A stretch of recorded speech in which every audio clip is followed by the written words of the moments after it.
My husband stole my platinum card and threw a lavish party at a luxury hotel, inviting all of my in-laws. He called me and said, "I'm going to splurge using your credit card." But I laughed and said, "That won't work." What he didn't know is that his mistress, my own stepsister, had already confessed everything to me. Hello everyone. Thank you for being here with me today. Before I begin my story, I'd love to know which city you're joining us from. Please feel free to share in the comments. Now, let me take you into this story. It was a Tuesday afternoon in early October, the kind of day where the air is crisp and the sun slants low through the windows, making dust motes dance in the light. I was in the kitchen, wiping down the granite counters. The radio was playing some soft rock station, the kind of music that's just background noise. I was humming along, thinking about whether to make the pork roast or the lasagna for dinner.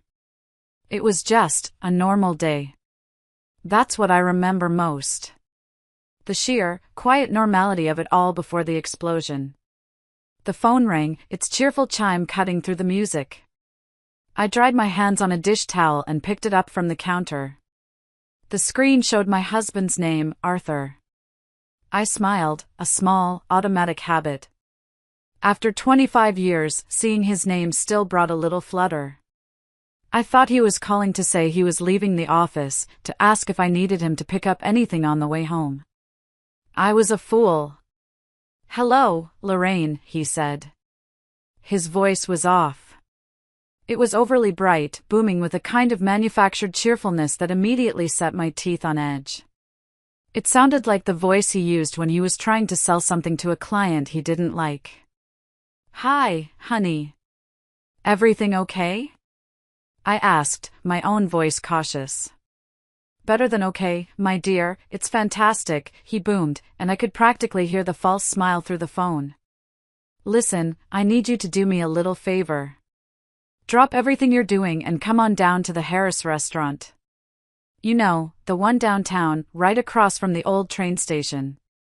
I stopped wiping the counter, the damp cloth suddenly still in my hand. "Harris?" I repeated slowly. "The French place?" "Arthur, that place is astronomically expensive." "What's going on?" I could already feel a knot tightening in my stomach. "It's a surprise," he chirped. "The whole family is waiting here for you. And I mean, the whole family." He sounded so incredibly proud of himself, so pleased with his grand gesture. "I even managed to get your cousins, Mark and Susan, to drive in from out of state. You know they never make it to anything.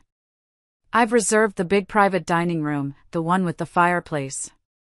The cold feeling that had started in my stomach began to creep up my spine. This was wrong. All wrong. Arthur was a man who would analyze a restaurant bill for 20 minutes to make sure the tip was calculated correctly. He would never, ever do something this impulsive, this extravagant, without months of planning and endless discussions about the budget. The whole family? "Arthur, what do you mean the whole family is waiting? What did you do?" He just laughed, a loud, grating sound that didn't hold an ounce of real joy. "I told you, it's a celebration. A celebration of us, of the family. And you don't have to worry your pretty little head about a thing. The bill will probably be around $10,000, but I've got it all covered." And then he delivered the line. The line that wasn't just a betrayal, but a declaration of war.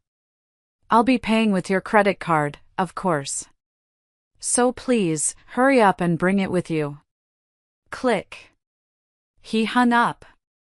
I stood there in the deafening silence of my sunlit kitchen. The singer on the radio was crooning about heartbreak. How fitting. $10,000. On my credit card. A card linked to an account that held a small inheritance my mother had left me. The sheer, calculated cruelty of it took my breath away. This wasn't a shock, not in the way a sudden accident is a shock. It was the final, logical step in a year of growing foolishness and disrespect. Arthur had become a stranger to me, but this was a public execution of our marriage. I lowered the phone and looked at my reflection in the dark screen of the oven door. I expected to see a woman on the verge of tears, a victim. But I didn't. I saw a woman whose eyes were cold and clear. I was just done. Done with the lies, done with the excuses, done with being made to feel small in my own life. In that moment, something inside me didn't just break, it forged itself into steel. He thought he was playing a game, staging my ultimate humiliation in front of our entire family. He had no idea he was the one who had just been checkmated. He had placed himself at the gates of hell. And I, his wife of 25 years, was going to walk him right through them and lock the door behind him. A strange, profound calm washed over me. I walked over to the hook by the door and took off my apron, folding it neatly and placing it on the counter. I went upstairs, not to my closet, but to my small home office. I opened the bottom drawer of my filing cabinet and took out a folder. Inside was every document I had been collecting for the past 6 months. With that folder tucked securely in my purse, I walked out of the house and didn't look back. The show was about to begin. But you see, that phone call wasn't the real beginning. A fire like that doesn't start with an explosion. It starts with a spark, a little bit of faulty wiring that you ignore for too long. Our story had started to unravel months before, slowly, almost imperceptibly, like a thread being pulled from a beloved old sweater. At first, you don't notice. You smooth it over. But you keep pulling, and one day you look down and there's a gaping hole right through the heart of it. It started with the little things, the clichés you read about in magazines and think will never happen to you. Arthur, a man whose signature scent for 20 years had been a simple, clean aftershave, suddenly started wearing a sharp, expensive cologne that smelled of sandalwood and arrogance. When I mentioned it, wrinkling my nose, he just shrugged. Have to keep up appearances at the office, Lorraine. I'm angling for that vice president promotion, you know. Gotta look the part. Then came the late nights. They were always disguised as networking events or dinners with potential clients. He'd come home long after I'd gone to bed, shutting his suit in the dark and slipping into bed without a word. His phone, which for years had been a communal device lying on the nightstand, was now his most prized possession. It was always in his pocket, always screened down on the table, and locked with a new password he claimed was for company security. I saw him smiling at texts late at night, and when I asked who he was talking to, he'd snap, "It's just work, Lorraine. Stop being so nosy." I'm not a fool. My gut was screaming at me that something was terribly wrong. But I tried to ignore it. I tried to believe him. Marriage is about trust, isn't it? Or at least, that's what I kept telling myself as I lay awake at night, listening to the sound of his quiet, even breathing beside me, wondering who he had become. The real proof, the cold, hard evidence, came in a plain white envelope from the bank. It was my credit card statement. I've always handled our finances, it was just easier that way. Arthur had a supplementary card linked to my main account, meant for gas or emergencies. As I sat at the kitchen table with my morning cup of tea, I scanned the pages. My breath caught in my throat. There were charges that made no sense. A $1,200 charge from a tiny, exclusive boutique jewelry store downtown. A $300 bottle of French perfume from Saks. A silk scarf from a designer I'd never heard of that cost more than our weekly groceries. My hands were shaking when I confronted him that evening. I laid the statement on the table between us. "Arthur, what is this?" He barely glanced at it. "Oh, that," he said, waving a dismissive hand as he flipped through the channels on the TV. "Those were gifts. For some female clients. It's business, Lorraine. You have to spend money to make money. Keep the important people happy." He made it sound so reasonable, so logical, that for a moment, I almost believed him. Almost. The day everything shattered for good was a Saturday. My younger stepsister, Brenda, came over for our weekly coffee. Since my father married her mother, I had watched Brenda grow up. She was 15 years my junior, and I'd always felt a protective, sisterly love for her. We were close. I thought we were. She sat across from me in my living room, laughing about some silly dating story. The sun caught something glittering at her throat. My heart stopped. I mean it. For a full 10 seconds, I could not draw a breath. It was the necklace. The delicate, gold and sapphire necklace. The exact $1,200 necklace from my credit card statement. I must have gone white as a sheet, because her laughter died in her throat. Lorraine? Are you okay? You look like you've seen a ghost. I couldn't speak. I just pointed, my hand trembling uncontrollably. Your necklace, I finally managed to whisper. It's beautiful. Where did you get it? A deep, telltale blush crept up her neck, staining her skin. Oh, this, she said, her hand flying to it instinctively. It was a gift. From a friend. My body moved on its own. I stood up, walked over to the desk in the corner, my movements stiff and robotic, and retrieved the statement. I walked back and laid it on the coffee table between us, my finger pressing down hard on the line item from the boutique. I didn't have to say a single word. The color drained from her face. Her eyes filled with tears, and then came the sobs. Not quiet, dignified tears, but the big, ugly, gulping sobs of a child who had been caught red-handed. And through that torrent of tears, the whole sordid, disgusting story came tumbling out. The affair had been going on for nearly a year. Arthur had been buying her gifts, taking her to fancy restaurants, whispering promises in her ear, all funded by my money. He told me you two were basically separated, she wailed. He said the divorce was just a matter of paperwork. He told me he loved me, Lorraine. I believed him. She cried and said she was sorry, that she never meant to hurt me, that she was confused. But all I could hear was the ringing in my ears. The two people in the world I should have been able to trust the most had conspired to break my heart. That day, I didn't just lose a husband. I lost the only sister I'd ever known. After she finally left, leaving a puddle of tears and broken promises on my floor, I didn't cry. The pain was too deep for tears. A cold, hard anger settled in its place. I sat there, in the quiet of my desecrated home, and I started to plan. The first thing I did was call the credit card company. I told them my husband's supplementary card had been lost. They canceled it immediately. A week later, a formal cancellation certificate arrived in the mail. I tucked it safely into a folder. Then, I took the old, useless, canceled piece of plastic and put it right back in the front slot of my wallet. Right where he always looked for it. I knew his arrogance. I knew he'd try to use it again for something big. I was just waiting for the right moment. And that Tuesday afternoon, with that gloating phone call, he handed it to me on a silver platter. The drive downtown was surreal.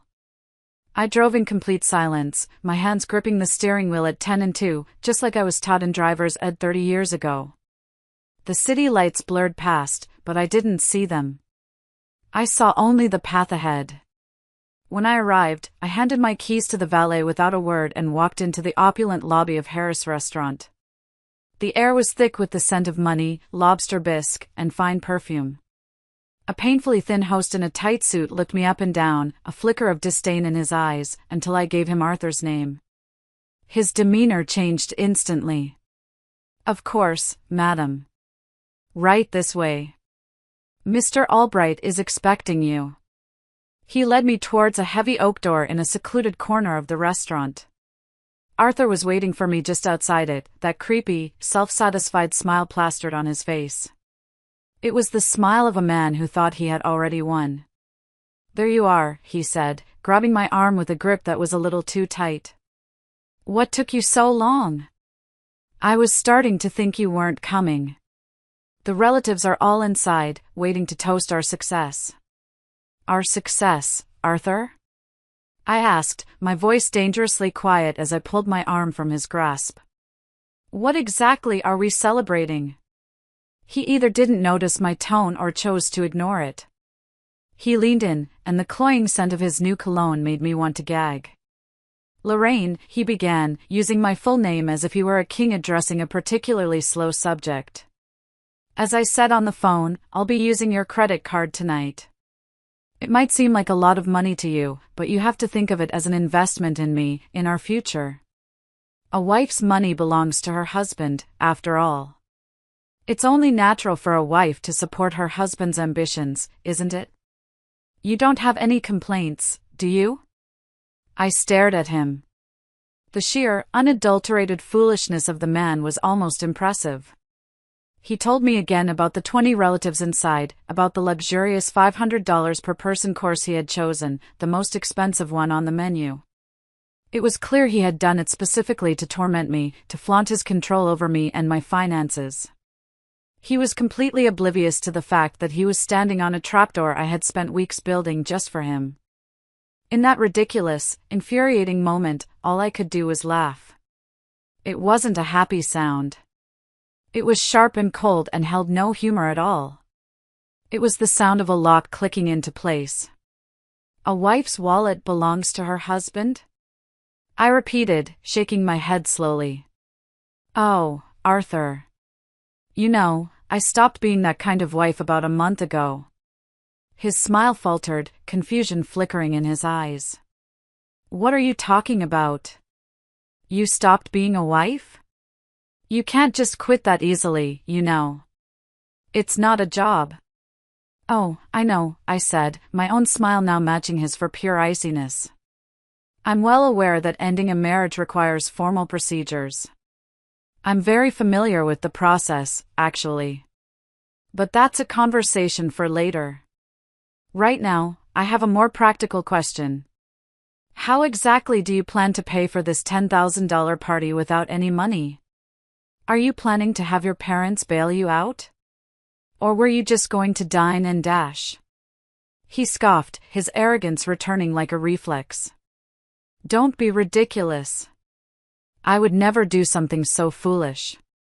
I'll say it one last time, I am paying with your credit card. Now, are you going to give it to me, or are you going to continue making a scene?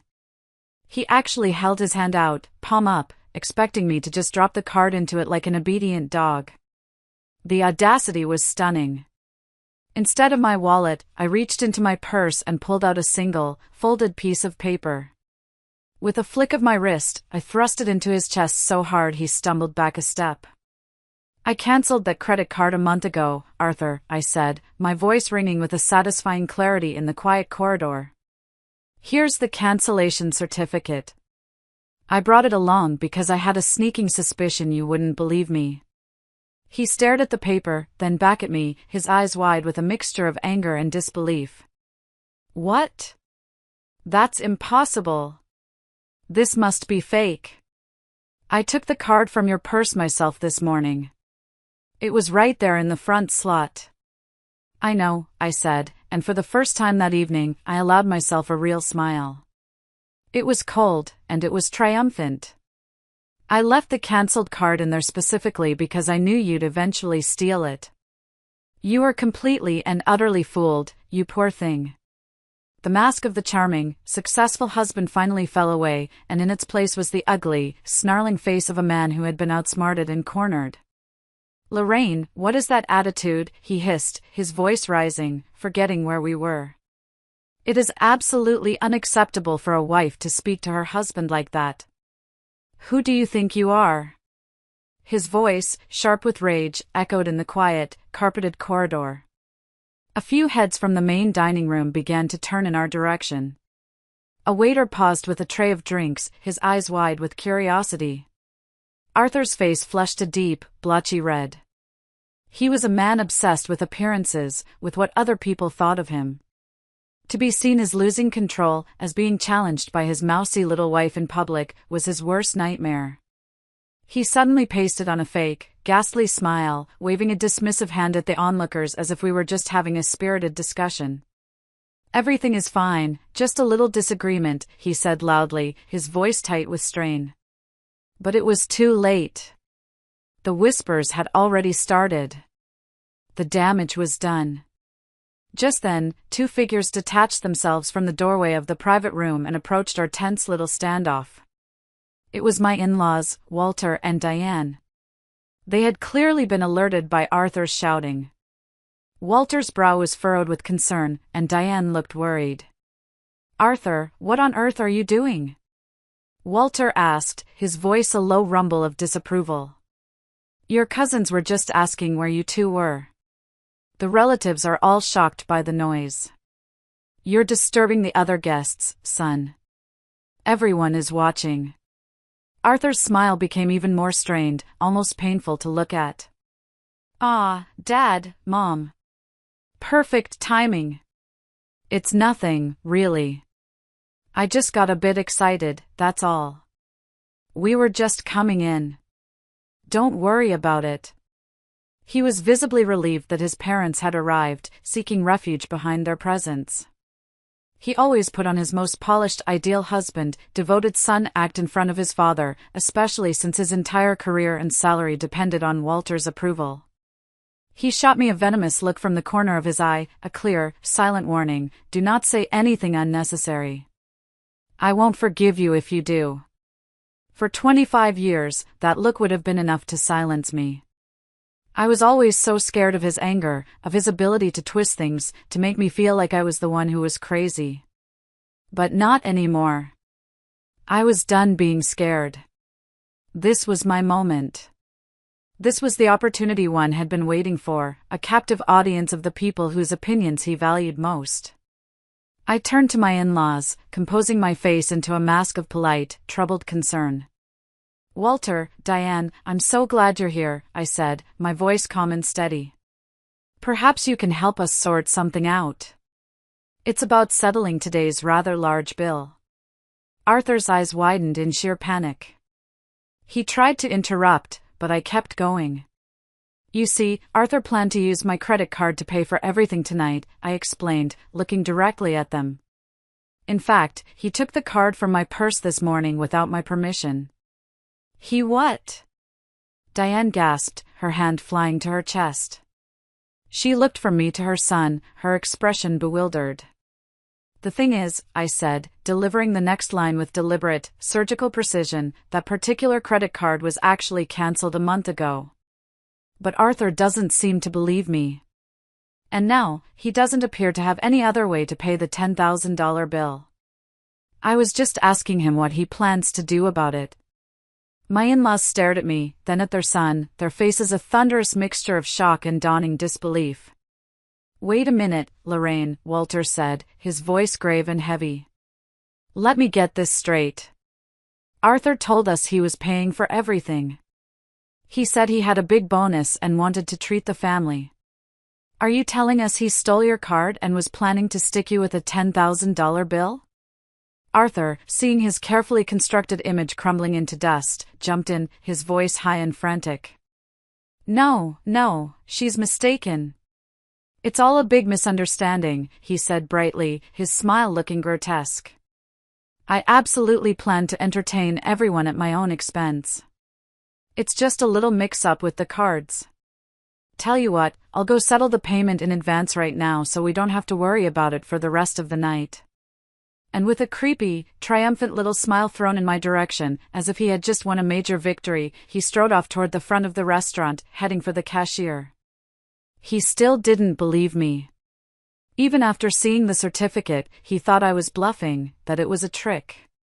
He was about to learn just how real this was. While he was gone, I could see the worried looks my in-laws exchanged. The first seeds of doubt had been firmly planted. A few long, awkward minutes passed. I stood with my in-laws in the corridor, the silence thick with unspoken questions.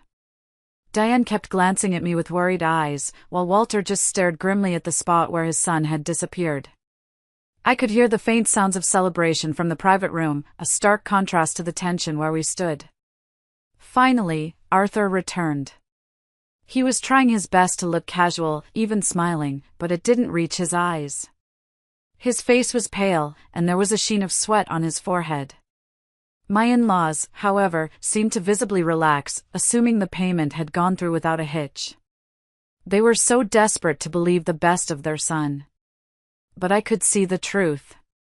I could see the raw panic swirling behind his eyes. He was like a cornered animal. Of course he was. The credit card, his only lifeline, had been declined. It was a useless piece of plastic, just as I'd told him. His grand plan had failed at the first hurdle.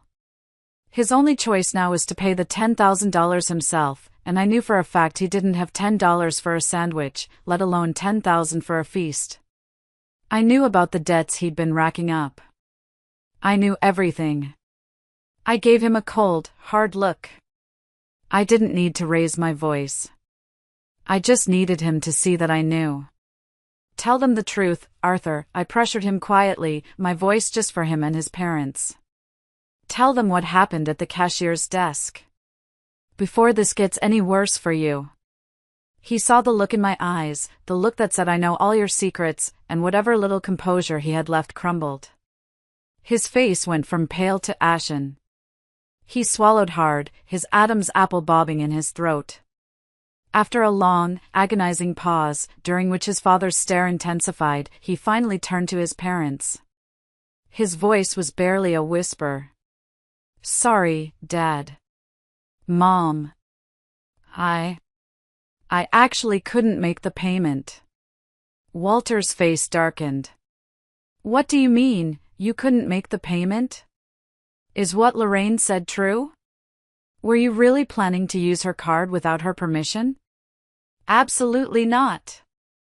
I mean, yes, it's true that I intended to pay with Lorraine's card, but it was all above board. We had discussed this properly, he lied, weaving a pathetic, tangled story to save himself. I was just shocked to find out the card had been cancelled, that's all. It was a communication error. I apologize, but I'll have to ask to pay for this myself. I'll definitely repay it. He then had the nerve to turn and whisper furiously to me, his voice a low, venomous hiss. Hey, why in God's name did you cancel the credit card? Are you trying to publicly embarrass me? I didn't whisper back. I didn't hide. I spoke in a clear, conversational tone, loud enough for his parents, who were standing right there, to hear every single syllable. Why? That's an obvious question, Arthur. I cancelled it because I didn't want you stealing my money and using it without my permission anymore. The real issue here isn't your embarrassment. The real issue is the fact that you're a thief. He looked horrified that I had said the word out loud. Quiet, he hissed, grabbing my arm. Don't talk about such things here. But the cat was out of the bag. The word hung in the air between us, ugly and undeniable. My in-laws had heard it all. Walter's face was like thunder. He stepped forward, pulling Arthur's hand off my arm. His voice was dangerously low. Arthur. What is this? What does she mean, you tried using her card? Taking it from her purse without permission is unacceptable. Well, there were circumstances, my husband stammered, at a complete loss for words as his father bore down on him, his eyes blazing with disappointment. This was it. The door was wide open. I decided to walk right through it and burn the whole house down behind me. I would explain every last circumstance, and expose his true character in front of the two people he respected, and feared, the most in the world. Circumstances? I said, and my voice, though quiet, cut through the tension like a shard of glass. The bitter irony in that single word made Arthur flinch. Let me tell you about the circumstances, Walter. I turned my full attention to my in-laws. Diane looked like she was on the verge of tears, while Walter's face was a grim, unreadable mask. They were listening now. Really listening. For the past year, I began, keeping my voice steady and factual, Arthur has hardly been home. At first, I made excuses for him. Your company is large, Walter, and I know he's busy trying to prove himself. But then he started going out on holidays, too. On weekends. He missed my birthday in May. He didn't even acknowledge our 25th wedding anniversary in July. I saw my in-laws exchange a sharp, worried glance. This was news to them. We had always been the stable couple, the one everyone looked up to. Then, I continued, my voice unwavering despite the tremor of remembered pain, he started caring more and more about his appearance. New suits, expensive shoes, that awful cologne. And he started using my credit card without my permission. Not for emergencies. For hundreds, then thousands of dollars of things I knew nothing about. When I asked him to please, just spend more time with me, to stop using the card without telling me, he told me it was natural for a wife to cater to her husband. He told me I was holding him back. He wouldn't listen. Worse, he threatened me with divorce. I paused and looked straight at Arthur, whose face was now a pasty shade of gray. He even showed me a form he'd already signed, Walter. He waved it in my face just to shut me up. Divorce? Diane whispered, her voice breaking. She looked at her son as if seeing him for the first time. He's been making you suffer this much, all this time? Walter just stared at his son, his jaw clenched, the illusion of his exemplary, devoted child shattering into a million pieces before his eyes. Arthur, seeing his parents' horror, finally found his voice and tried desperately to defend himself. No, that's not it. What she's saying is completely baseless, he sputtered, his words tumbling out in a rush. I have to be mindful of my appearance. I'm being groomed to take over as president. The weekend meetings are essential networking events, part of my job. What's wrong with using joint funds for work-related purposes? If my salary stops because I fail to make connections, she would suffer too. His explanation was so pathetic, so transparently false, but I could see a flicker of hope in his parents' eyes. They wanted to believe him. It was easier than believing their son was a monster. I knew I needed something concrete. Something undeniable. Oh, is that so? I said calmly. It was all for your job?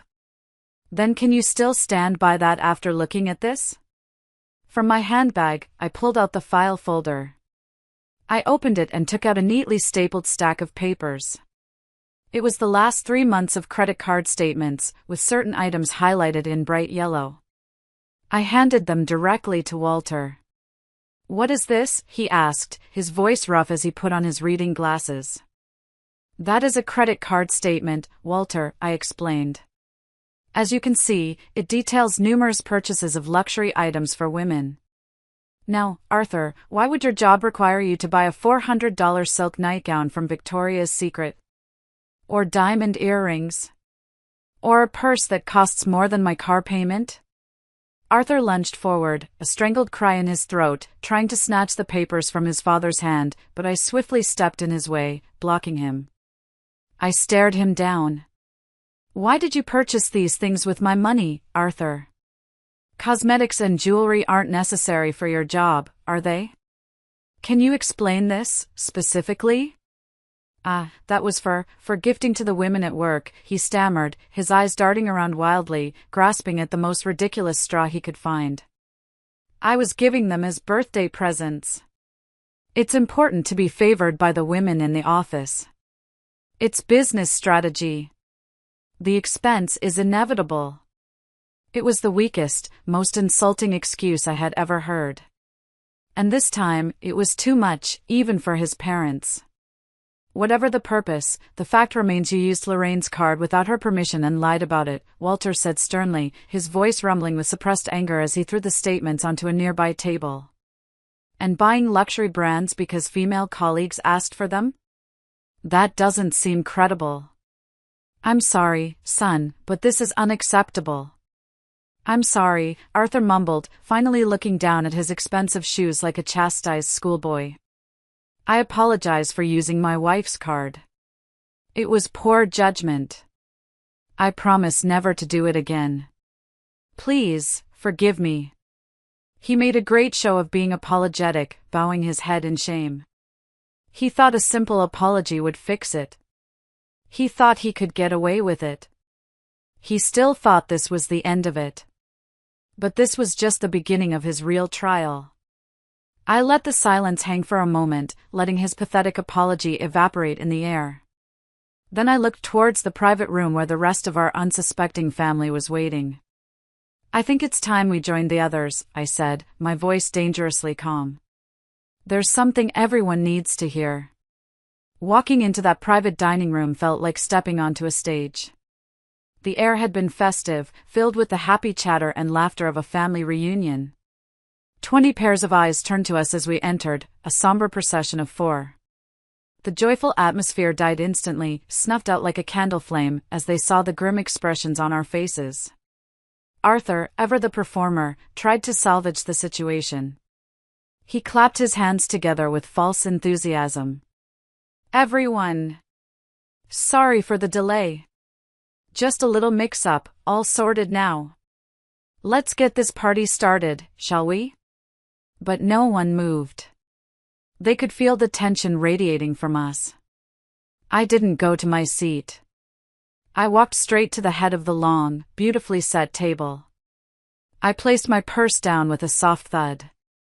Arthur watched me, his face pale and slick with sweat. He knew what was coming. He just didn't know how bad it would be. I took my smartphone from my bag. "Lorraine, don't," he whispered, a desperate plea in his voice. I ignored him. I tapped the screen, and I pressed the play button. The sudden audio filled the silent room. It wasn't loud, but it was shockingly clear. It was a conversation between a man and a woman, recorded with the unmistakable tinny quality of a hidden device. The man's voice was undeniably Arthur's.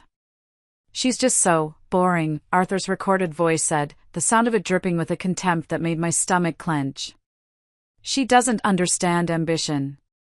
All she cares about are budgets and anniversaries and all that sentimental nonsense." I feel like I'm suffocating. A woman's voice, sweet as poison and sickeningly familiar, replied. "Oh, you poor thing. You deserve so much better. Hurry up and divorce your wife already. Then we can be together properly, without all this sneaking around." A collective gasp swept through the room.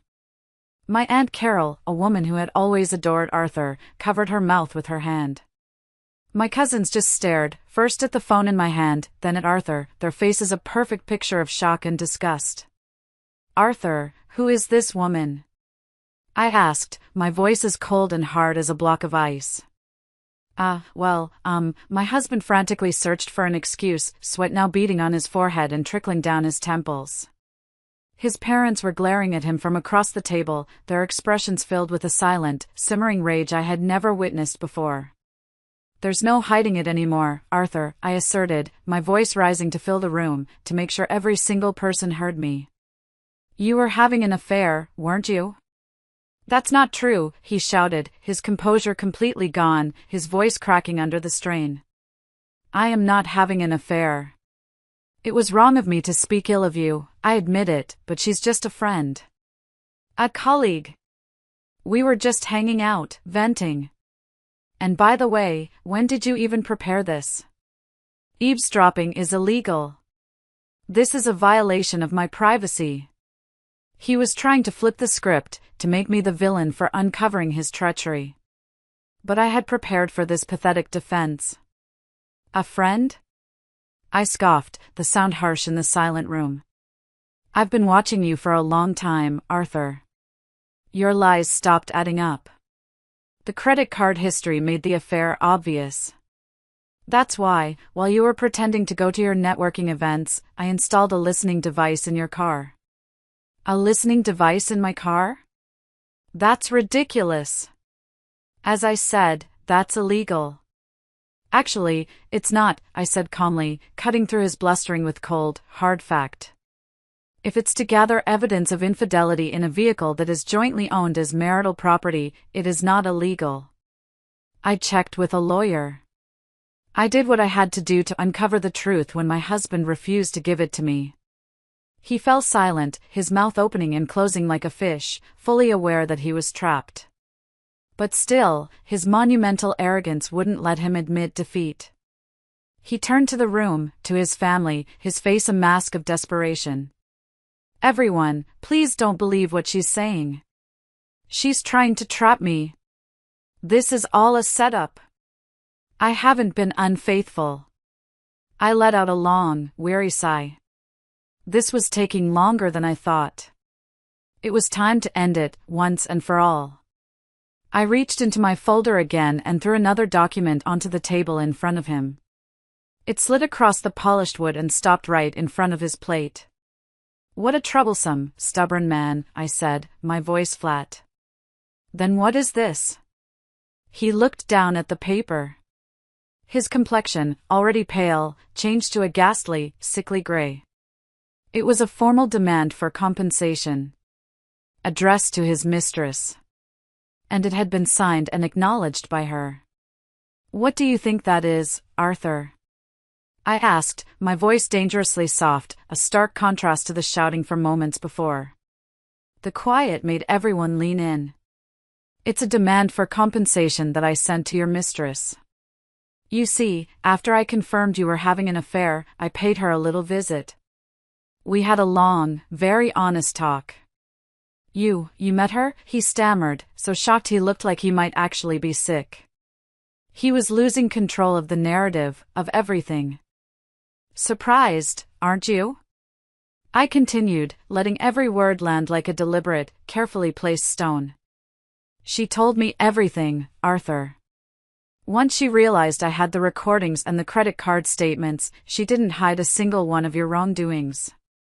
She confirmed you were buying her all those luxury items with my money. The excuse about gifts for female employees was, obviously, a pathetic lie. It was all for her." I let that sink in. The family was murmuring now, their shock turning to audible anger. The word disgrace was whispered from down the table. "In fact," I added, looking straight into Arthur's terrified eyes, "once she realized I had enough evidence to drag her through a very public and messy legal battle, she honestly admitted to the affair. She agreed to pay compensation to avoid any more trouble. She signed that paper you're looking at." I paused, letting the tension build until it was a physical presence in the room, thick and suffocating. Arthur was still trying to process it, still trying to find some escape hatch, some lie that could save him. But there were none left. I had closed every door and boarded up every window. "But you want to know the really painful part, Arthur?" I said, leaning forward slightly, making sure he could see the utter lack of pity in my eyes. "Do you want to know who you betrayed me with? Who you spent my money on? Who you destroyed our 25-year marriage for?" I slowly looked around the table, at all the familiar faces, my family, his family, all intertwined by years of holidays and birthdays. Then I looked at my in-laws, at the heartbreakingly lost expression on my mother-in-law Diane's face. She looked so old, so fragile in that moment. "Walter, Diane," I said, my voice thick with an emotion I couldn't name, "was it pity? Was it disgust? The woman your son was having an affair with, the woman on that recording, telling him to divorce me." I took a deep breath, the last one I would ever take as that version of myself. It was Brenda. My stepsister. The room erupted. It wasn't just a gasp this time, it was an uproar. A tidal wave of shock and revulsion. My own Aunt Carol, a woman who had always doted on Arthur, started to cry openly. Diane let out a strangled sob and covered her mouth with her hand, her body shaking. Walter looked like he had been physically struck, all the color draining from his face. And Arthur. Arthur just stared at me, his mouth agape, his face a mask of utter, abject defeat. The final secret was out. The betrayal wasn't just against me, his wife. It was a deep, incestuous feeling wound slashed across the very fabric of our family.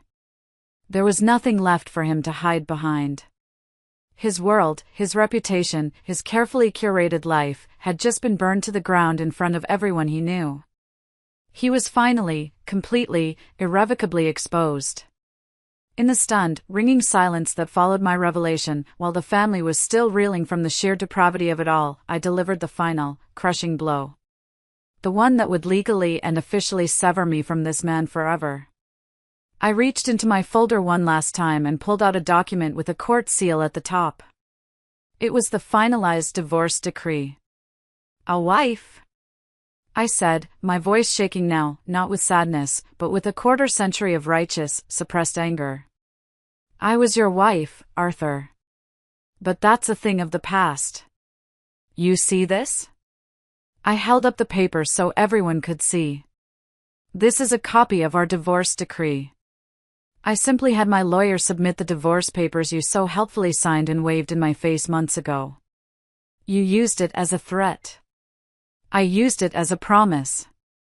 Everything was done through the proper procedures. As of last week, I am no longer your wife. I'm just an acquaintance now. The look on his face was something I will never forget as long as I live. It was a grotesque mixture of disbelief, horror, and the dawning realization of a man who has just walked off a cliff he didn't see. You filed for divorce?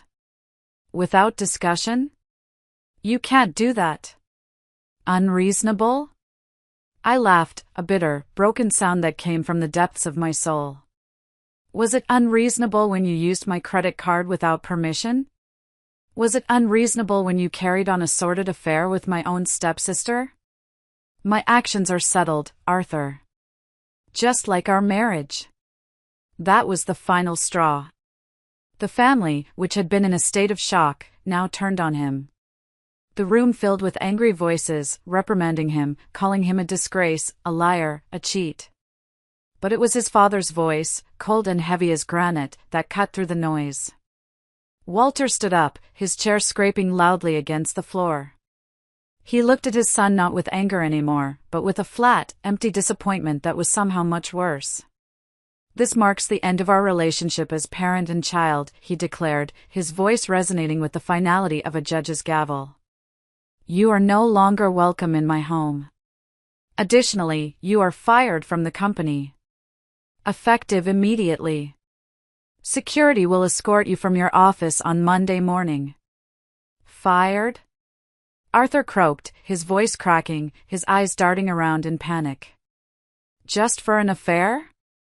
This is too harsh. Dad, think about it calmly. Think about my future, my inheritance. Snap. The sharp, ugly sound echoed through the room. It was Diane. My gentle, soft-spoken mother-in-law had stood up, walked around the table, and slapped her son across the face with all her might. Tears streamed down her cheeks, a mixture of sadness, pity, and a profound, motherly disappointment. Just an affair? She cried, her voice raw with a pain that tore at my own heart. You're the one who's wrong, Arthur. You planned to hurt Lorraine, to betray this entire family, and just run away from the consequences. Silenced by his mother's fury, Arthur stood there, a bright red handprint blooming on his cheek. He looked around the room, at the cold, unforgiving eyes of every person he had ever known. He had lost everything. His wife, his family, his job, his reputation. All of it, gone in a single evening. And yet, even then, a flicker of his old, delusional arrogance remained. He slowly raised his head, his chin trembling, and declared with a pathetic attempt at defiance, "It doesn't matter. Be divorced or be fired, I'm going to be with Brenda. You'll see. We don't need any of you. My father's company is worthless anyway. As long as I have Brenda, that's all I need. I truly love her." My in-laws were stunned into silence by his complete lack of remorse, his absolute delusion. But I knew one more secret. One final twist of the knife to put an end to his fantasy. "Oh, Arthur," I said, and my voice was laced with a pity so profound it was almost cruel. "You poor, naive man. You might not know this, but Brenda has been dating several other men as well. You weren't the only one. You weren't even the most important one to her. In fact, that compensation she agreed to pay me? It was funded by another man she was seeing. You were just being used. That's a lie, he screamed, his voice raw. A vicious lie. You're just jealous. Is it? I asked calmly. Then why haven't you been able to contact her for the past 2 days? She hasn't answered your calls or your messages, has she? It's because after our little chat, she took the other man's money, paid me off, and blocked you on everything. You are no longer needed, Arthur. The fight finally, completely went out of him. That last piece of information hit him like a physical blow. He had been abandoned, not just by us, but by the one person he thought he had left. His fantasy was shattered. He made a strange, strangled noise and collapsed to his knees right there on the expensive restaurant carpet. Please, Lorraine, he sobbed, bowing his head to the floor, his whole body shaking. I am truly sorry. I was wrong. Please forgive me. Please, reconsider the divorce. He turned his tear-streaked face to his father. Dad, please, don't fire me. I'm reflecting on my actions. I'll do anything. Please, can I have just one more chance? But everyone had already moved away from him, creating a circle of judgment around the pathetic, sobbing man on the floor. It was too late. His father just looked at him with empty eyes, then turned and walked out of the restaurant without another word. His wife followed silently behind him, not even glancing back. The relatives, one by one, gathered their things in grim silence and left, showing no further interest in the man who had so thoroughly disgraced their family name. Soon, it was just him and me in the silent, cavernous room. Well, I said, turning to the bewildered restaurant manager who was hovering by the door. I'll settle the payment then. I looked down at Arthur, still crumpled on the floor. Of course, I will be billing you for it later. With interest. You're paying the $10,000, he muttered, his voice muffled by the carpet, as he finally collapsed completely, a broken man in a ruined suit, alone in the wreckage of the life he had destroyed. That day, due to my retaliation, became the most painful day of his life. And he deserved every second of it. If you're still listening, could you please do me a huge favor and like this video, and comment the number 1 down below? It lets me know you gave me a thumbs up, and it tells me that you're right here with me on this journey. Your support is a massive encouragement for me. Please, comment with the number 1, and then let me tell you the rest of my story. After that night, I didn't go back to the house we had shared. I couldn't. I packed a small bag and went to stay at my parents' old house, which had been sitting empty since they passed. The quiet was a relief. For the first few days, I just sat in the garden my mother had loved so much, trying to breathe. I tried to read a book, but I'd just stare at the same page for an hour. I tried to cook, but I'd forget things on the stove. I was just existing. Trying to process the explosion that had leveled my life. Then, the phone started ringing. And ringing. And ringing. For 5 straight days, my phone buzzed incessantly with dozens of missed calls and desperate, rambling texts. All of them were from my ex-husband, Arthur. I knew why he was calling. I had been deliberately ignoring him, letting him stew in the spectacular mess he had created for himself. I needed the silence. I needed the space. But finally, on the 6th day, as I sat watching the sunset, the phone buzzed again. I decided to answer. It was time to deliver the final blow, the one that would sever the last, pathetic thread connecting us. Lorraine? You finally answered. His voice was frantic, thin, and reeked of desperation. Thank God. Please, you have to help me out. I'm in real, serious trouble. I let a long moment of silence hang on the line, just listening to the sound of his panicked breathing. Oh. I finally said, my voice cool and distant. Sounds like a tough situation, Arthur. What happened? Are you trying to escape debt collectors? There was a stunned silence on the other end, so profound I thought he might have hung up. What? He finally croaked. How did you know that? Did my father tell you? No one had to tell me, I said coolly, feeling a grim sense of satisfaction. I found out through my own research months ago. You've accumulated a substantial amount of debt, haven't you, Arthur? Not only were you giving my money to Brenda, but you were borrowing from other places, too. I also heard from some of your former colleagues that you've been paying them to do your job for you for the last 2 years. He was silent. I knew I'd hit the mark. He had been paying junior employees to complete his reports and handle his accounts so he could leave early for his trysts. Despite their refusals, you'd force them to comply by exploiting your position as the boss's son, didn't you? I continued, my voice relentless. Using threats and dirty tactics to keep up your appearances at the company while you were out enjoying your affair. Taking on debt just to live a life you couldn't afford and didn't deserve. Such foolish, pathetic actions. On that day in the restaurant, I knew it was impossible for him to pay that $10,000 bill because my investigation into his finances had revealed everything. I knew he was on the brink of financial ruin. This is all the result of your own doing, Arthur, I said, my voice devoid of any sympathy. But you told everyone you were so capable, remember? You said you could excel anywhere. You said your father's company was worthless. Leaving it shouldn't be a problem, right? Oh, well, the truth is, he stammered, his voice weak and whiny. I haven't found another job yet. I've had interviews, but all of them have been unsuccessful. Nobody will hire me without a reference from Dad.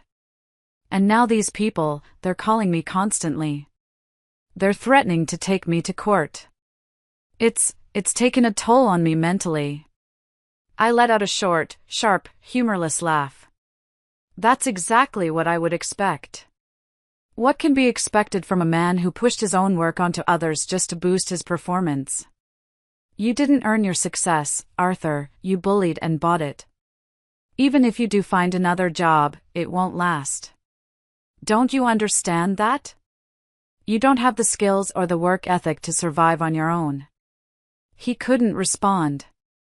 There was nothing left to say. My accusations were not just accusations, they were the truth. Unless he truly looked at the man he had become and fundamentally changed his ways, he would just keep making the same mistakes forever, digging his hole deeper and deeper. Lorraine, he said finally, his voice thick with what I recognized as the manipulative, self-pitying regret he always used when he was caught. I truly regret everything. I see that now. I should have cherished you more. I should have worked sincerely at my father's company. I'm sincerely reflecting on my actions now. Won't you consider starting new with me? We could move away, start over. It was so absurd, so completely delusional, that I felt a genuine moment of pity for him. After everything he had done, he still believed he could charm and manipulate his way back into my life, back into my finances. I must say, Arthur, it's impossible to try again, I said, and my voice was firm and final, like a closing door. I believe people can change, but there are some actions, some betrayals, that are simply unforgivable. You didn't just deceive me. You deceived my family, your own parents, everyone who ever trusted you. You need to pay the price for that. I took a deep breath, ready to close this chapter for good, ready to finally be free. Of course, you will also be fully repaying the money from our property division, that $10,000 restaurant bill, and every last cent you squandered using my credit card over the past year. I've already spoken to my lawyer about it. We have all the documentation. Escaping your financial responsibility is absolutely not an option. After confirming that he had fallen silent again, completely and utterly defeated, I calmly ended the call. Then, for the first time in a long time, I did something for myself. I blocked his number. A few days later, I got a call from Diane. Her voice was sad but steady. She called to apologize again, on behalf of her family. Then she told me that Arthur had come to their house, banging on the door, begging for help. He had apparently screamed at them, "Because we're family, is it okay for your son to end up like this on the street?" The sheer, unmitigated nerve of him. He ignored his family, deceived his relatives, only to pull the family card when he himself was in trouble. Diane told me Walter had opened the door, looked his son in the eye, and told him that the door to their home and their hearts would remain closed until he had paid back every single cent he owed me. Then he had shut the door in his face. I hung up the phone and looked out the window of my parents' house. The sun was setting, painting the sky in brilliant shades of orange and pink and purple. A new beginning. I thought about how I had endured everything alone for so long, too embarrassed and too scared to consult anyone.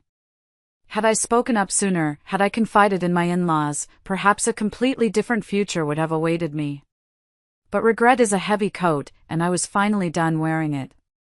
From now on, I will face myself more honestly. It's time to say goodbye to the quiet, accommodating, weaker version of myself. It's time to step forward, with a firm resolution, into a new beginning. My story with Arthur, the one defined by his lies and betrayal, is over. But my story, my own story, is just beginning. Thank you all so much for listening. It means the world to me to be able to share this. If you've ever been through something similar, or if any part of this story resonated with you, please know that you are not alone. There is so much strength in sharing our stories, and there is always hope for a new day. Please take care of yourselves, and thank you again for being here with me.